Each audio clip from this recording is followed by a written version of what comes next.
immune system ng ating katawan ay mahalaga bilang panlaban natin sa mga sakit. Kaya kaawa-awa ang 3 taong gulang na si Sherwin. Ang kanyang immune system kasi mismo ang pinanggalingan ng kanyang cancer. At hanggang ngayon, ang sanhi ng kanyang pambihirang sakit hindi pa matukoy ng mga doktor. Disyembre ng nakaraang taon nang magsimulang kumalat ang mga pulang pantal at sugat sa katawan at ulo ng batang si Sherwin.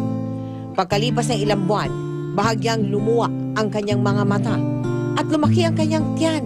Dati, puro sugat talaga. Hindi nga po yan lumalabas. Ayaw niya pong tinitingnan. Dito na rin nadiskubre ng inang si Mary Rose na isang kakaibang cancer ang dumapo sa bunso. Sa tulong ng chemotherapy, nabawasan ang mga sugat ni Sherwin. Sakit po kasi normal siya nung pinanganak. Ay kay Dr. Arañas, ito ang mga sintomas ng Langerhans cell histiocytosis o LCH.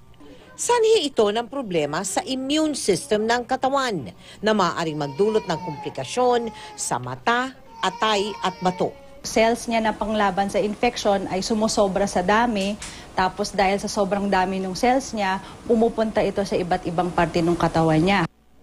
At ayon sa doktor, chemotherapy ang panlaban ng bata sa pagkalat ng kanyang sakit.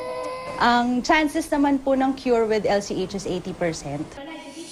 Kabilang po si Sherwin ngayon sa ating Kapuso Cancer Champions na mahahandugan ng libreng chemotherapy sa tulong ng Evergotesco Malls at Gotong Foundation.